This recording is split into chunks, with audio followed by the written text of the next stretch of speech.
This is a podcast for the change makers, earth shakers, paradigm shifters, trailblazers, black sheep, self-healers, and generational pattern changers. For the heart-centered rebel who craves deep connection, transparent conversation, and real talk about transformation. These are conversations for renegades by renegades. And this is from the heart of a renegade. Please be advised, this show may contain sensitive subjects and a lot of F-bombs. Beba, What? my past caught up with me, and trouble is on the way. How are you feeling about it? You know, I'm not sure because it feels like it's an overwhelming experience of so many things happening all at once. I mean, it's like there's one thing happening, but internally it's an array of experiences. Would you like to know about them? Absolutely. There is fear, there is uncertainty, there's cry-inducing joy. It's really complex. I think that's really beautiful because that's life. It's this and. Yeah. I think a lot of us can look at it as being like, if something is good, then it should feel good. Right. And I mean, you see with birthing mothers, there's complexity. Yeah. There's like, this is amazing, and I'm grieving my own identity. We were having a conversation with one of our friends recently about this. Identity, body, mind, sleep, all the things. So life is complex in that way. Absolutely. How are you feeling about it? Oh my gosh. Okay. Before we talk about the trouble that's on the way, I was thinking about this time when you and I were living in the shadow house on the Sunshine Coast. So for those of you who don't know, right now we live landlocked. Okay. We live in the prairies. Yeah. We live in oil country. Yeah. And we had moved during COVID, which was one of the most incredible decisions we ever made, to the Sunshine Coast of Canada. So it's just off of Vancouver. And it is like a paradise Just in stunning. Canada. Yeah. And not a lot of people know about it still. So it's a very sweet, sacred little series of not even towns, but like they're all along the coast. There's approximately 9,000 people that live over there. Which is So tiny. small. Yeah. So we had moved, and we moved into a house that we lovingly coined the Shadow House for a couple reasons. Number one, it is incredibly, what's the term? It's like Instagram versus reality It's such of a what romantic- it's like living Yeah. in a rainforest. Right. It on Instagram, you would think it's precious and Quaint sweet, and lovely, and the smell, and that is true, but it's also one of those and things where it's like, and also it is very damp and very cold, and there would be one sunbeam that would make its way into the house depending on what time of year it was in the afternoon for 30 minutes. For 30 minutes, and we would like run and try and sit in front of it, and it was actually quite depressing living in such a dark, cold, damp home, even though we were in paradise. Right. So there was two windows that were on, that was a west facing. Right. And everything else was north facing. And then there was only, I think, 4 windows total in the place. And so, yes, it was a very interesting experience where it felt like our soul was dying. Yeah, and our plants. We had brought so many plants out there, and they all were dying. Our hibiscus didn't make it. So And sad. we tried everything, you guys. We tried like all these different plant foods, lights. Grow lamps, yeah. Grow lights, grow lamps, like everything that we could. We would run and move the plants into the window to follow the sunbeam, like... And it was so representative of that time that we went through, though, because there was a lot of shadow work that we did and that we got to do that ultimately ended up really changing our lives in a really powerful way, even though it felt really gross and yucky and hard at the time. And I think we could do a whole episode around shadow work in business. But at that time, we would often leave the house, obviously, and go hang out down at the beach. And I remember this time we were at the Roberts Creek Beach. We loved going there. The tide was so shallow. Yes. And there was so much sand. It was like the only part of the Sunshine Coast that had that much sand. And we were laying in front of one of the houses that was oceanfront. And I remember watching this guy grabbing kayaks from the boathouse, from the little boathouse. Yeah. And he was pulling them out for the kids and whatever.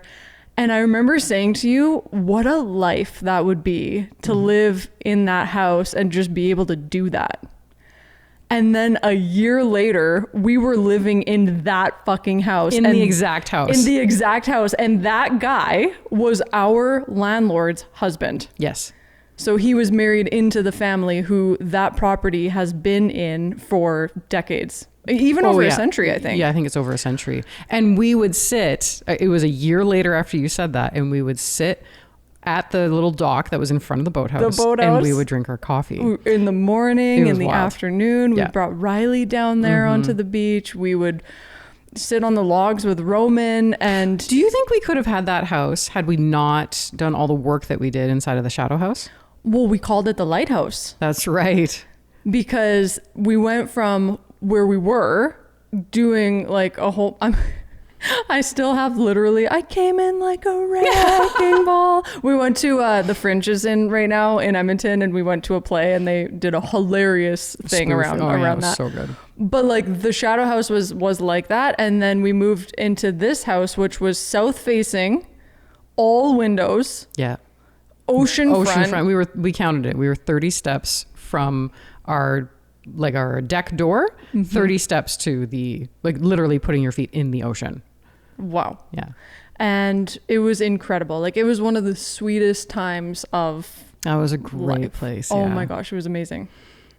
So could we have lived in that house without doing that work? I don't know. I think it was all just so serendipitous and beautiful because it felt like when we were in the shadow house that we went into a cocoon.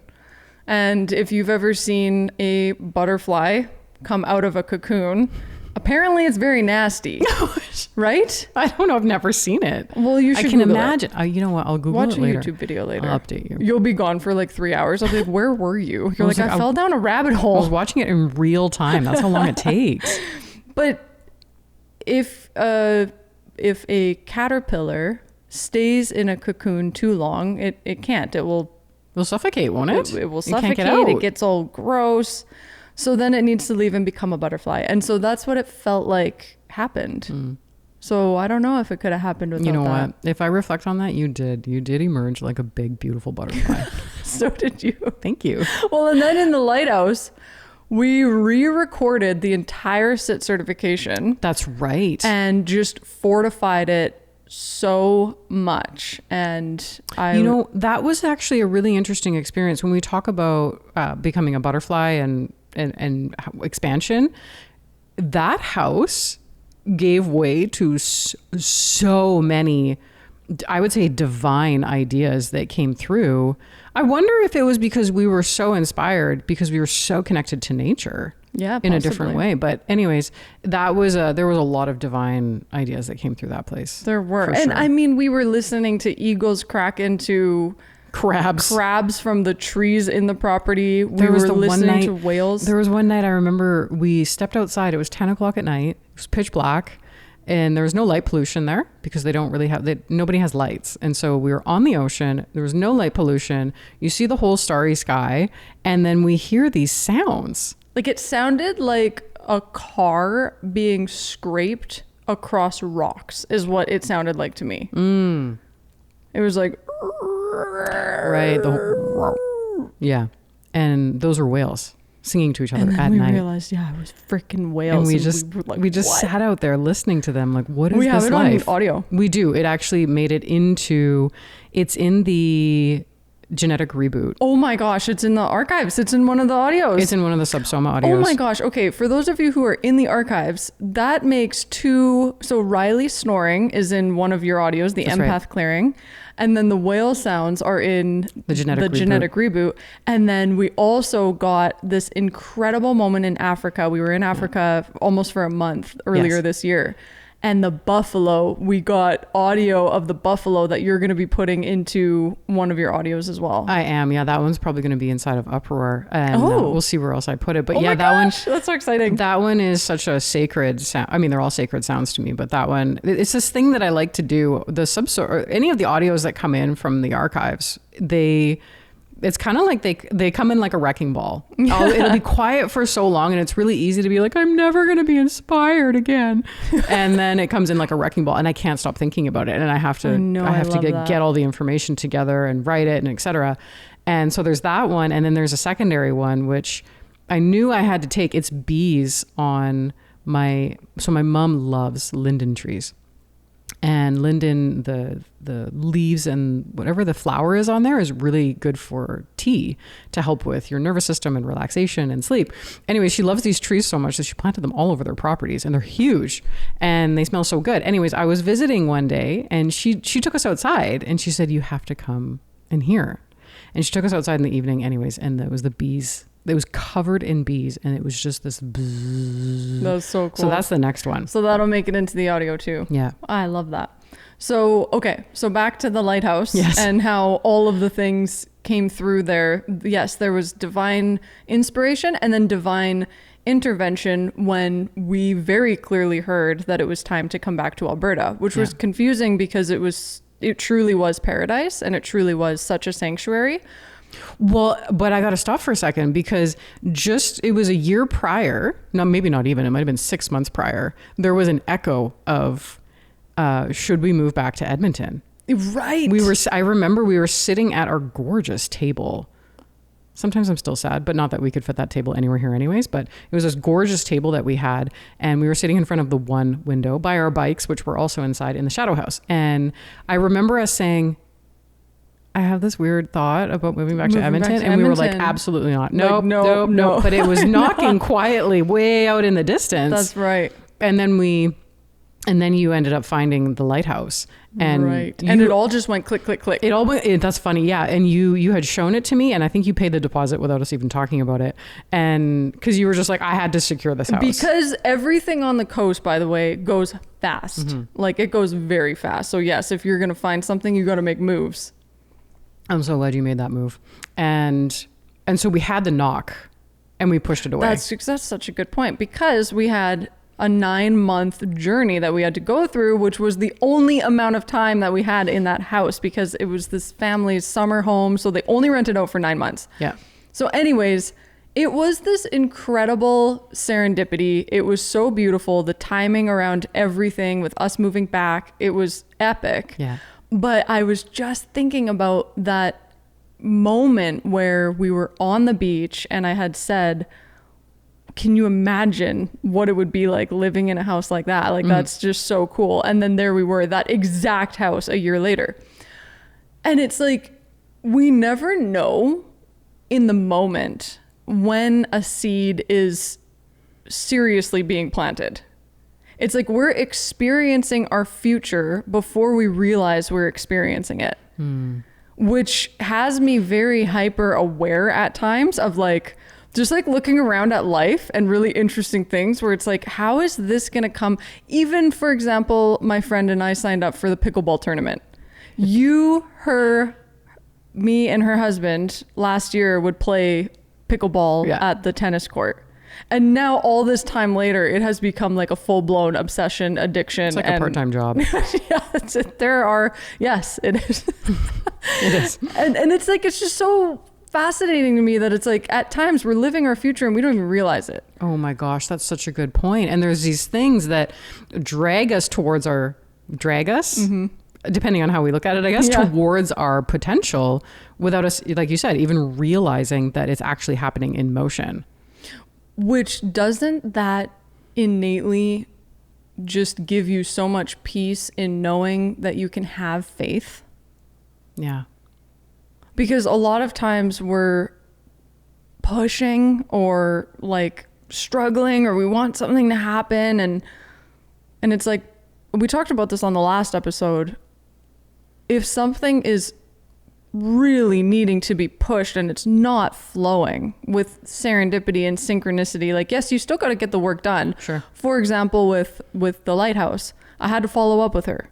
I had to keep following up with her because she was busy, and I just was like, I just want to make sure, like, you know, there was still work that went into it. I still had to actively be looking at Craigslist every day. Like, so there's work that goes into it, but then when the thing is aligned, it just goes click, click, click. Yeah. And so shouldn't we just have more faith at all times, especially in those moments where things are incredibly unclear or things aren't moving forward, Yeah.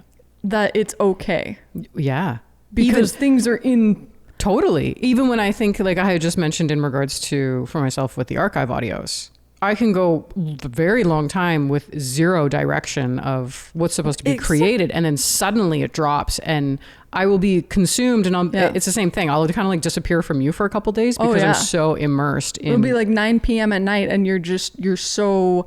in it. It's the muse, right? You're just in it. Yeah. Absolutely. Yeah. And I think the most challenging part is in the time where it's quiet, in the time where you're watering and watering and watering that seed, but you don't even realize you're watering it because you have to be patient to allow for the faith to do its job, right? For the promise to come through of, if you would just chill. Just chill. There's a couple things that need to be worked out right now. Yeah. And you can't see them because you're a human in a body and you can't see the weaving that's happening. Yes. And so you'll know when we get there. And so then it's like, how often do people accidentally push so fucking hard that they end up on the wrong track? Right. And then they're confused and then they're anxious, being like, oh my God, did I do something wrong? Is this the right path that I'm supposed to be on? Because there's not a strong enough faith or perhaps a ritual around that faith in being connected to it. Whoa. Okay. So we were talking about coming back to Edmonton, right? So the seed. So here we now are in this house that we have been like dreaming of. Oh my gosh, would that be amazing? Yeah. And then it was actually really fascinating because we had one more knock and I think we ignored it again. And then my parents came to visit. They drove all the way out to visit us, which was just an incredible experience. It was transformative for all four of us. It was. It changed our relationship completely.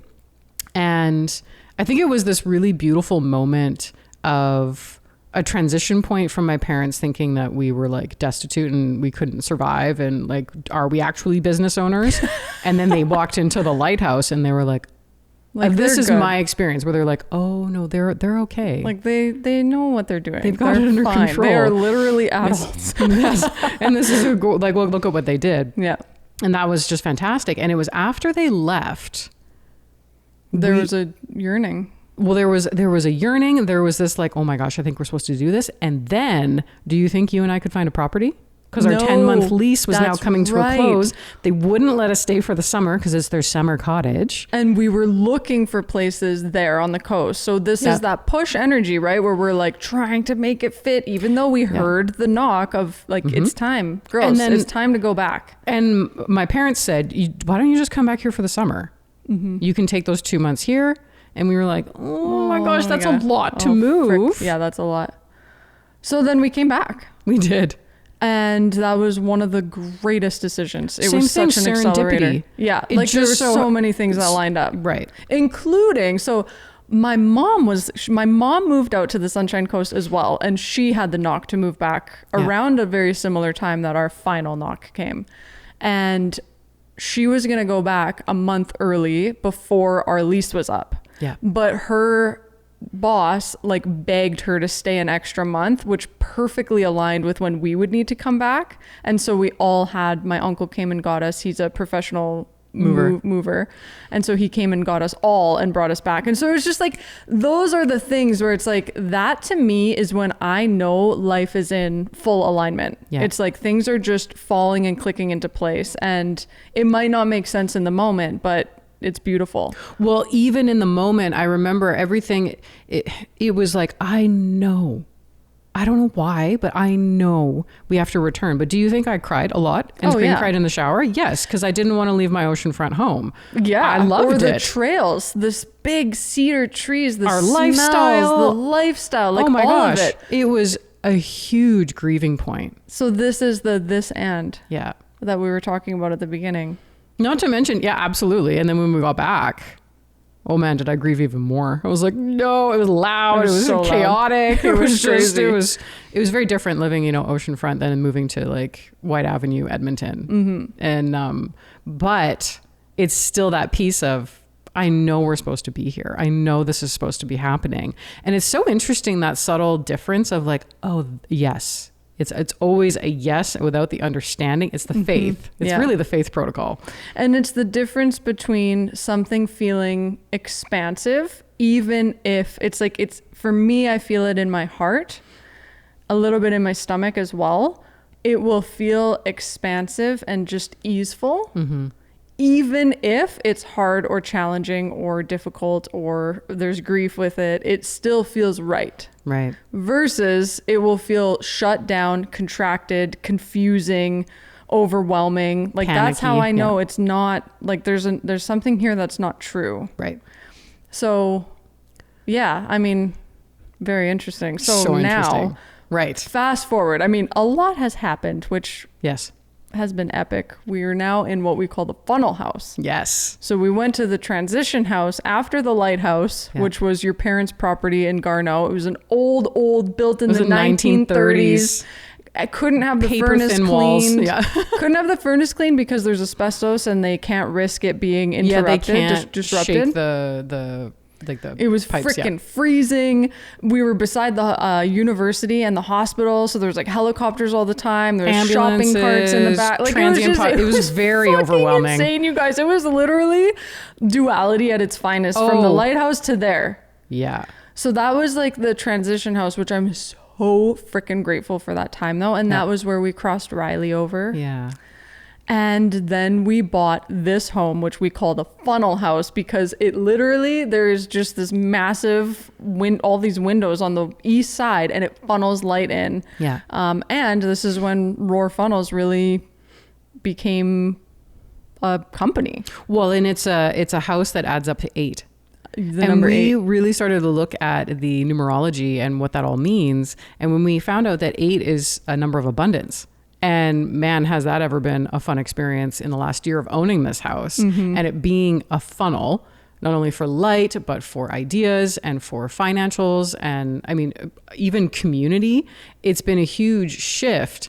And so sometimes those number pieces are really fun. Even when we actually started to secure our offers with numbers. Yeah. That's been really interesting as well. We literally changed some of our offers in our companies for number alignment. Yeah, so some of the numbers seem so obscure and super obscure. It's very intentional on our end Yeah. for what they add up to, because we wanted to have that intention underneath the surface. Everything that we do has an undercurrent of energy. Is it light? Is it heavy? Does it open up to an expansion, or is it really closed? And so we really take a look at that, which may be really unique for us. I don't know if other people think about that. I mean, it doesn't matter because it's our business and the way we operate. I'm curious though. Yeah. And so when I think about that number of abundance, Well, I'm getting goosebumps right now. You are? Yes. Why? Because today is a number 8. That's right. Today is August 17th, 2026. And when you add all of those numbers up, it equals an 8. That's right. Even it is the 8th month. 1 plus 7 on the 17th equals an 8. And then when you actually add the 8th of the month, 1 plus 7, and then plus 2 plus 2 plus 6, it all equals 8. Incredible. What were you going to say? Well, I'm just saying, like, what a magical day it is. It is because to come back all the way to the beginning, trouble is on the way right now. So, and today is a number 8. And how has your past suddenly caught up with you? Okay, y'all, this is a fucking incredible, wild, epic story. It's so synchronistic. It's serendipity and synchronicity and total alignment, and it is contradictory because on one of our episodes, I had said to you, I was like, I feel, the one thing is I do feel like your acupuncture practice has kind of pinned us down a little bit from being able to travel as much as I want. Pinned us down. Oh, I didn't even mean to. I can't not with the puns. That was a good pun. And then 3 or 4 weeks later, I was like, So Okay, wait, Beba- back up a second, because you were upset. You were like, we are traveling. We are leaving in October. Oh yeah. And We're then going away for our birthdays. Talk about push. And you were like, we're going to be gone. And I just had this feeling where I was she like, kept saying like, what if we come back in between? And I might want to come back for Christmas. And I you was were like, pushing. I was like, no. hey, you can come back. I'll stay down there and play pickleball. Yeah, I was like, what if I need to touch back home? Yeah, but that too is the difference in the energy. Yes. Because it wasn't aligned for both of us. It was kind of there was a bit of a contention. Well, I now think I was actually aware of something that was in the mix that I couldn't put my finger on. But I was It's like, true. something's happening. And for anybody who's listening, so we live in Edmonton, which is I feel like it has mixed reviews on what it's like to live here. We don't live in Edmonton. We live outside of Edmonton. It is But a key distinction, and the energy is very different. That but is yes, true. But But yes. we'll go with like weather systems. And so it can be extremely cold here from November until February. February is a very challenging month to live here because of how cold it is and unpredictable. And you just want summer to come. And so we weren't sure, because living on the coast, it's much more mild. So it made the experience a little bit easier. And so we were talking about doing this traveling piece. Well, that will make it easier. We'll just be snowbirds in our 30s. Yeah, we'll just Makes travel sense. for 5 months. We can work from anywhere, so it's awesome. Right. Okay, so 2 years ago, we were living back in Edmonton, and we still wanted to go to the Sunshine Coast and do our little tour because we had only been back at that point for a year. Yeah, we were really missing that. We were missing it. So we got in the car and we went all over BC. But before going, I had this hit to just Google this place that I used to go to as a horse camp when I was young, from like the ages of 8 all the way up until about 13. It was my total sanctuary, this horse camp. And it was very raw. It was in the middle of Barrier, BC. And my auntie owned a restaurant in Barrier. And she knew of these 2 sisters that ran this camp for kids. So she told my mom about it. And my mom got my dad on board. And so this was one of the fucking greatest investments they made in me as a child. Okay, Mom, I need you to hear this. It was some of the greatest memories ever. You talked about it all the time. You still do talk about it all the time. It was so fun. And it was not like these horse camps where you're in an assembly line horseback riding. Like there was only 8 girls total. So it was very intimate. I think maybe at their height, there might've been 10, but it was very intimate. We slept originally when the camp first started, we slept in this giant canvas tent. And then eventually they built a little cabin that we slept in the cabin. And we would horseback ride through creeks, through forest in literally the middle of BC. Mm-hmm. And not a lot around. So it was very remote. And it was just the sweetest place to be around horses. And I would get into a little bit of trouble. I remember one time in particular, there's this one girl that we didn't really get along, and I locked her in the bathroom and she was so freaking scared, and she didn't realize that. So I was in the bathroom, but I was small enough to crawl out the window, but she was kind of like bigger, so she couldn't get out. And like, it was pretty mean, but we're kids, okay? Right. We're young, like 11-year-old, 10-year-old girls, yeah. right? And I remember my BFF Paige and we went and we started rolling hay in the back into paper, and we were like, let's try and smoke it. And it was terrible. And we just we were kids, okay? Getting into shit. And so there was 2 sisters that ran it, and one of them I felt so connected to. She was so good with the kids. She was so playful. She was so safe. And you got to remember that during my childhood, if you've heard any of the previous episodes, I grew up in a home with a stepmom that was like not like that, very closed down, very jealous. And so it was really amazing to be around this woman who she was just like a safe space. Her sister, the other sister who ran the camp, felt more closed and not happy and didn't like me. Like it was like, I just felt really not super safe. I just felt like she did not like me around. And I think it probably kicked up how I felt whenever I would be with Donna. Right. And so it was a very interesting contrast between the two sisters. And so anyways, I had this awareness when you and I had moved back to just see, like, I wouldn't even know what to Google to find them. Mm-hmm. So I was Googling their names, and eventually I actually found one of the sisters, the one in particular who didn't really like me. And I got in contact with her and we hopped on a phone call, and I literally remember where I was. I was in the Optimum Health parking lot. I don't know if you know this. Which one? 109th Street, just down the street from where we were living at the time. Okay, yeah. And her and I had this beautiful connection. I told her about the work you and I do a sit, and she was just like blown away of what I became and turned into because of what she saw as a child. What an experience that would be for her. It was really beautiful. Yeah. Yeah, and we just had such a good talk, and they stopped running the camp shortly after. There was a massive forest fire, and so anyways, she said if you two are ever in this area, you should stop by and see the property. They were getting ready to sell it. Mm-hmm. And she was like, if you two do retreats, you should buy the property. And I kind of got swept up in the idea, but it literally is in the middle of nowhere. And I'm like, I don't think either of us really would want to live super small town, remote. Interior BC. Yeah. It's not like nor do we know anything about city-ish. caring for 20 some acres. Yeah. Plus livestock. In cougar bear country. Yeah, like we'd be so out of our element. Yeah. So we did end up though, but building that into our trip. So we were going to the Sunshine Coast, and on the way we stopped there to stay overnight. Yeah.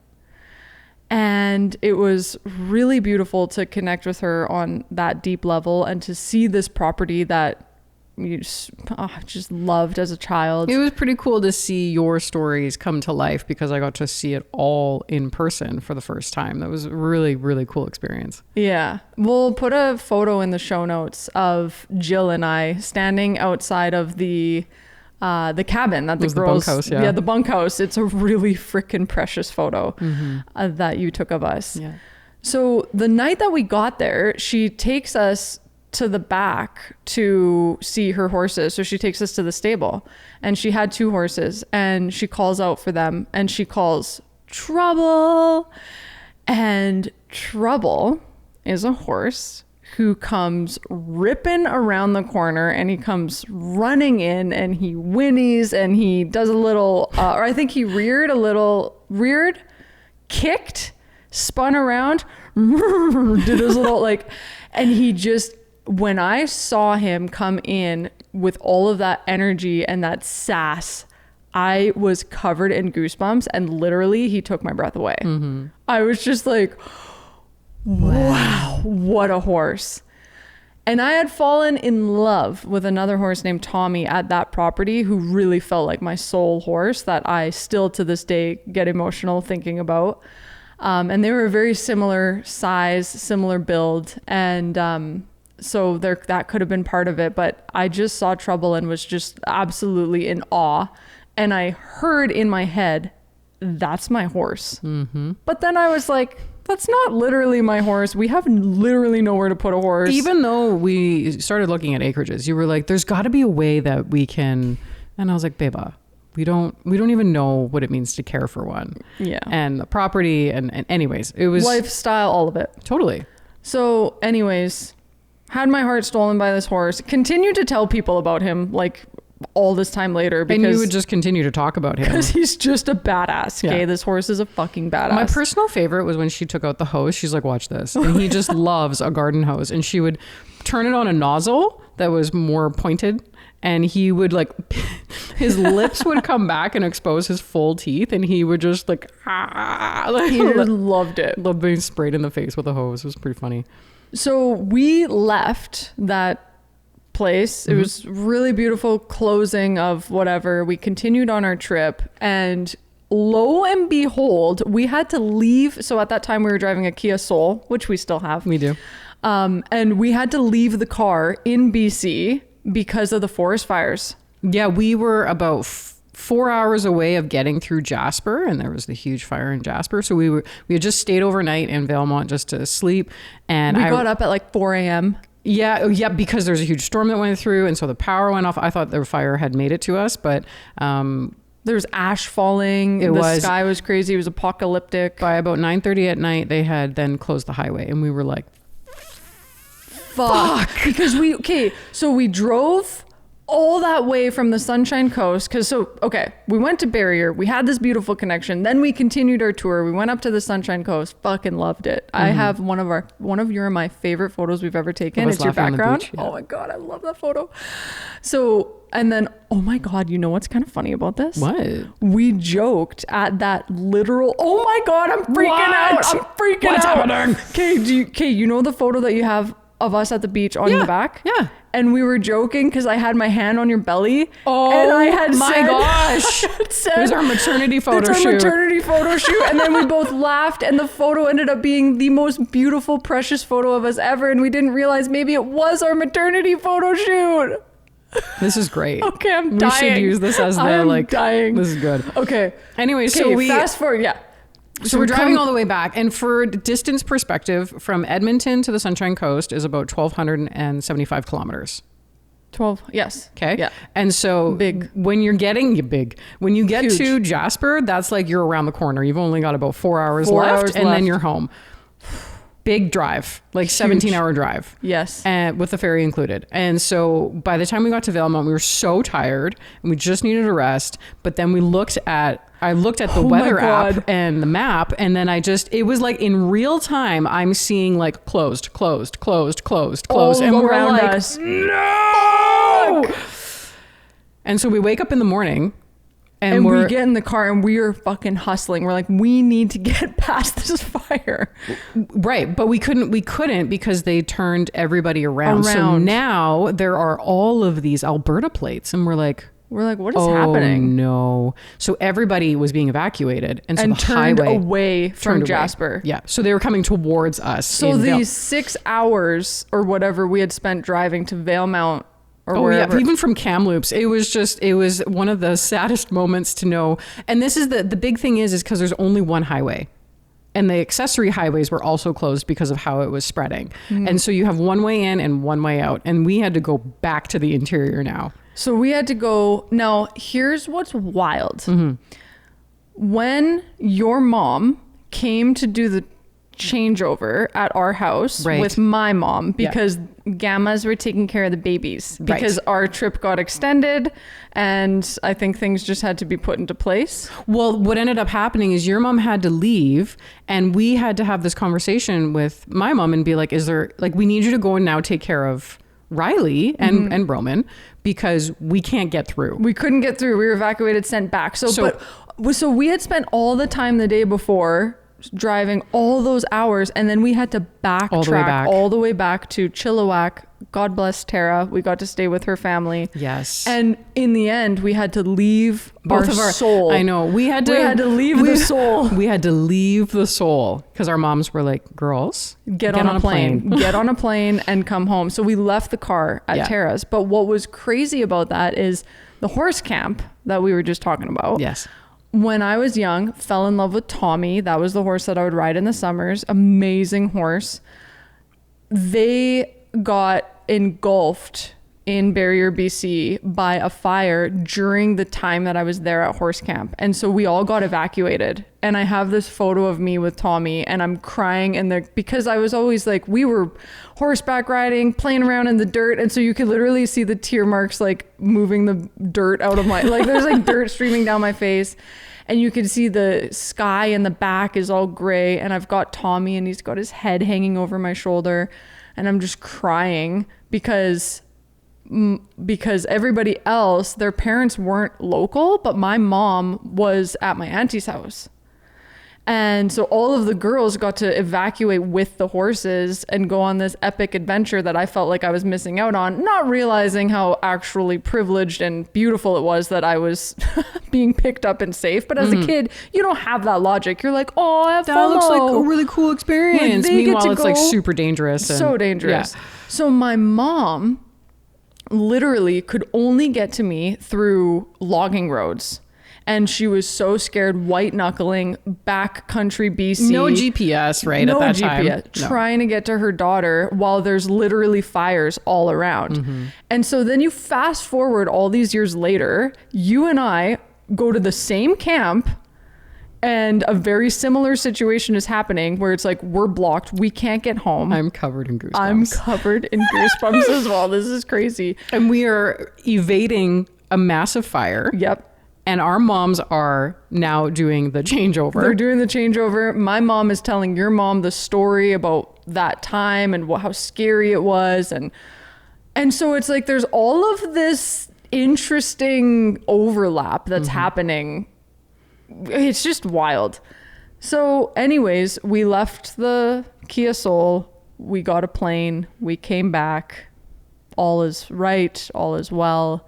We were like, we'll go and get the car, which was, In it September. ended up being like a month, maybe a little bit more later, because you still couldn't get through the area because of how much damage was done. And That was a weird situation as well. Not even weird. Serendipitous, beautiful, synchronistic. What? Because so we come back. It's July. We cross Riley over in August. And then you and I go back to get the soul in September. And we went to, and it was like our sanctuary to go and heal. And we went to Sparkling Hill. yeah. And you and I had taken Riley to Sparkling Hill for a tour so many years before Oh my when gosh. we could not afford it. I remember we stood in the room with Riley. Yeah. Because we were like, we just want to view a room. Yeah, we want to view rooms. Yes, of course. See if our dog would like it.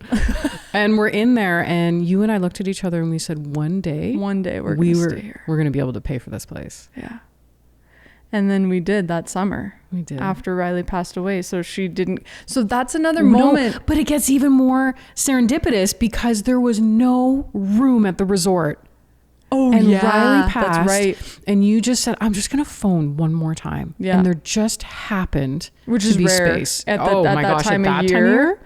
And there happened to be space. And so we went, and that was so serendipitous. And so Yeah. we called that trip the soul retrieval. Yeah. Because we were going back to get our soul. Yeah. So all of that is just such incredibly beautiful foundation setting for what has now ensued. Okay. Yes. So, and that's another one of those moments where the seed is planted. We planted it with Riley at Sparkling Hill and said, one day we will be able to afford to stay here. And then not only did we afford to stay there, but last year we took some of our team there. Yeah. The core team. If you are on our team and you were not part of that, it's only because the team that did get to come was working full time, Yeah. very hard, on big projects. So anyways, we got to take some of our team there. So it was like, that's just so badass. Yeah. A year after that. Anyways, I'm super curious if this is interesting for people to listen to, because you and I are just rehashing. Oh yeah. Memories So many and whatever. serendipitous moments. Okay. So then this year, Yes. like life just continues on. Yeah. Life is happening. Totally. I, over the last 3 weeks, kept getting this knock. And it's that knock, that one that we talked about where we had the knock to come back to Edmonton. Those knocks that happen that y'all, we got to listen to, we got to pay attention to. And it was to reach out to Jill, the sister who I'd reconnected with, who owned that property. And it kept knocking. I got to reach out. And then finally, 8 days ago, from the time of recording this, I shot her a message and I said, hey, checking in. I've been thinking of you. You've been on my mind. How are you doing? Did you sell the property? How's trouble? Do you still have him? I still think about him. And she reached back out and said, this is incredible timing. I just showed the house yesterday for the second time to a family that I think is going to buy it. And I'm literally just getting ready to sell trouble. And she said, but I'm having a hard time because I want to make sure he goes to the right place. And she got excited and was like, I would love you to take him. Because I had told her, like, I still think about this horse to this day. I still tell people about him. I just loved him so much. And she said, I would love you to have him. Why are you getting emotional? I mean, there's a lot of things, there's, I get so excited when there is a synchronicity happening, and I think I'm just having a huge realization in this moment, and I don't want to spoil any of the story, and so I'm just sitting here patiently minding my tears. And it's watching your heart open as you talk about all this. So she says, I've been wanting him to go to So I just, my heart just starts racing, and I'm like, wait, what? Oh my gosh. Like, what? She's about to sell him? That's my horse, but that's my horse. And I literally messaged her, and I said, I think that's my horse. But now at this point, I'm like, now it's an opportunity and I'm scared. Yeah. So she's like, let's have a proper phone call tomorrow, because this is all through Messenger. And so then on Monday we hopped on the call. So it was a week ago today. And we have a phone call. She tells me all the things, talks to me about him. And she said, like, if you would take him, I would give you a really good deal. I'd give you his saddle and all of this. And she had opportunity more than once to sell him elsewhere for more money. This was the wild part. She had sent him for the last 5 months to go live on a ranch because she had a bunch of injuries, so she couldn't really like work him or ride him, and he really kind of pushed her around a bit. And she's a very small lady. Mm-hmm. And so she had sent him to this ranch so that they could work him, get him used to being ridden lots, get him very interacted with all of these other animals and all of the things, so that she could sell him and that he would be a really good horse for somebody. But he hadn't really been worked for the last very long time. So he was coming back. So this is Monday, and he was being dropped back at her house on Wednesday in preparation for her to sell him. Okay. So I'm just like, what with the serendipity, with the timing, with me having the knock to reach out, all of this. She's also like, this is incredible. She said the most beautiful thing. She said that she looks up to me that she would just be so honored. But yeah, she did. She said at the ranch, there was multiple opportunities to sell him for a lot of money. And she said, money is important. Yes. But it's not everything. And she said, that's not the life I wanted for him. So I just think it's so beautiful that I'm getting goosebumps again. I'm getting tears again. Even she had all of these opportunities. He could have stayed at the ranch. He could have been sold from the ranch, but she intuitively, she trusted the nudge. Even though there was big money on the line, I got goosebumps. She's like, no, that's not the future that I want for him. And so he was on his way in 2 days from this conversation to her house. Now, here's where it gets freaking even wilder, as if this isn't wild enough. Right. Her neighbors, who own 2 properties, they own one there in BC, and then they own one in Calgary, which is 3 hours from where we live, were leaving on Friday. So like that week, in a 3-horse trailer with 2 of their horses.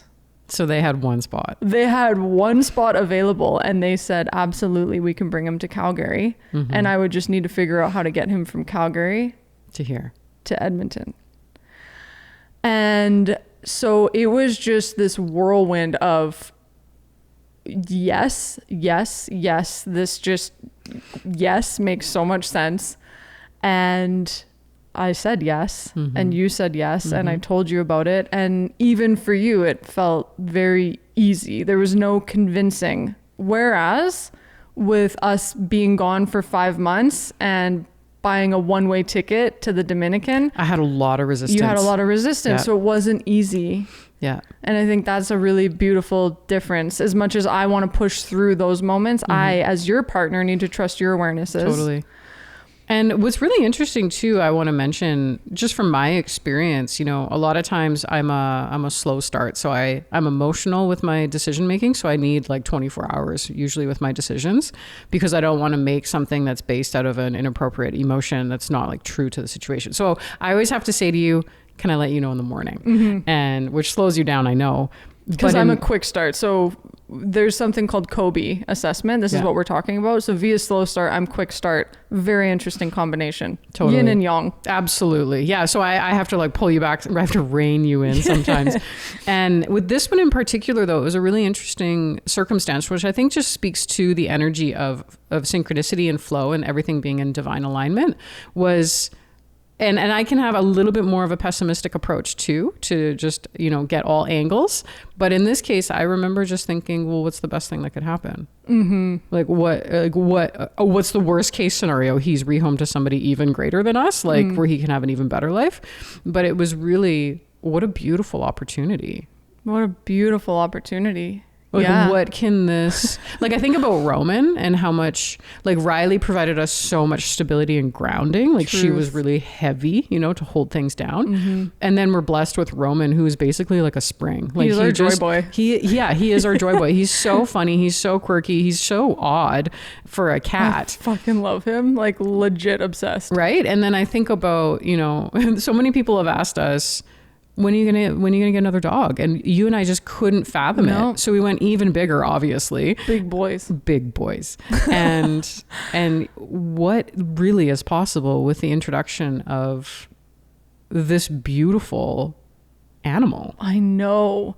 And as if the timing in itself, so there's even more serendipity around it, because I couldn't figure out how to get him then from Calgary to Edmonton, and I had to have proof of transfer in order for him to get on the trailer from BC on the Friday. And we had reached out to our entire network. Yeah. We had reached out to all sorts of people. We kept hitting dead ends. So then I started to think, fuck, maybe this isn't right. Because if I'm pushing just to bring it all back to that whole concept. Gotta have faith. So then I thought, you know, maybe he is still my horse, but maybe it's not right now. Maybe it's later. And I was like in faith about that. Even though it would be disappointing, but it was like, I don't want to push and then it be a bad thing. So I'm sitting on Thursday, okay? I have 8 hours left before I need to find a hauler. And I just had the ping to reach out to my Auntie Lois, who is the one who introduced me to the horse camp. In the first place. As a kid. As a child. Yeah. Who lived right down the street from this horse camp. Down and around the mountain. And so I shoot her a Facebook message. I was like, Auntie, guess what? Do you remember Jill? And she was like, yes, of course. And I was like, guess what? And she's like, what? And I was like, I'm buying her horse. And my auntie was like, what? So then she's all excited because she's a horse person. And she's like, and I told her the serendipity. She's like, wow, perfect timing. How are you going to get him from Calgary to Edmonton? And I said, Auntie, that's honestly the part I'm stuck with right now. I cannot find someone. I keep hitting dead ends. And then all of a sudden she just literally shoots me this person's Facebook page and is like, try these guys. I think it's somebody she knows maybe from her community or whatever in BC. So I reach out and he goes, I'm not going to be there till the end of this month, but reach out to my best friend, this guy. He does the local hauls. So I reach out to him, bada bing, bada boom. He can get trouble on Tuesday was the original timing. And then it ended up all being moved back to Monday, which is today, which is the number 8. Which is in exactly an hour and 30 minutes. He's going to be here in an hour and 30 minutes. Trouble is literally on the way, y'all. Yeah. My past caught up with me in the best fucking way. And I'm so grateful to have a partner who is so supportive, but it gets wilder. Tell me. The woman and the husband who brought, I see emotion in your eye again. You little precious little girl. I know. When I think about him, I have no idea what is in store for me in this whole process, because I know what the next steps are, you know, in my journey to feeling safe with such an animal, because it's been an interesting set of lessons. We'll just put it that way. And like lessons in riding. Yeah. For those of you who don't know, which would be all of you, I'm sure, we have been taking horseback riding lessons, ironically, another timing which piece. Was so funny because we came back from Africa and you were like, listen, if I have to work with all of your metaphysical and all the all the times you got scared because of all the things that followed me around, which we talked about in last week's episode, so go listen to it. You were like, if I had to put up with that for that many years, You I need to already learn bought you. horseback riding." I already bought you lessons, and you start on Friday. And I was This like, okay. This is before we knew any fucking inclination that we would be buying a horse 6 weeks later. That's so for the correct. last 6 weeks, we have been preparing for this moment, and we've been learning horseback riding, and Yeah. we go and grab them, and we Yeah. got to do a different episode on that. Oh yeah, that in itself is an interesting. But you've been preparing for this moment, as have I, which is Yeah. really exciting. So I feel like there will be confidence in getting him, but also, yes, a lot of uncertainty. So much uncertainty, and yet so much calm within it. That is the difference. Yeah. So the couple who brought him and allowed him to have a 3-day layover in Calgary. He had a Here's little the other retreat. wild piece. I was talking to her on the phone the other day, and she said, "You might not remember me, but I'm pretty sure we actually met because her husband and her would come and do trail rides for the kids with the kids." Right. And so I'm like, are you kidding that decades later, this woman who I would not have Picked out of a crowd. Yeah. never, is now bringing my horse from the horse camp that she too would have seen me at to Calgary to get him here. Yeah. Isn't that beautiful? It's so beautiful. I don't even know how to handle it. And we had just said something interesting. Did we say yin and yang? Yeah. So Trouble is black and white. He literally has black and blonde in his mane. It's so cute. And it just feels so representative of you and I as Yeah. yin and yang. Totally. So that's the story, y'all. Trouble is on the way. Your And- past is in the present. And like so many seeds that were planted that we didn't even could not literally comprehend that we have been fertilizing and watering are budding. Yeah. And I'm eating my words about the one-way plane ticket. It's so funny. I've told people, yeah, we're booking a one-way plane ticket, and they're like, "Oh, that's so cool." And then I'm like, "Yeah, so we booked our return flight." Which was also very easy to do. It was just like, whoop. It took me, 20 minutes to just figure that one out. I know. It's great.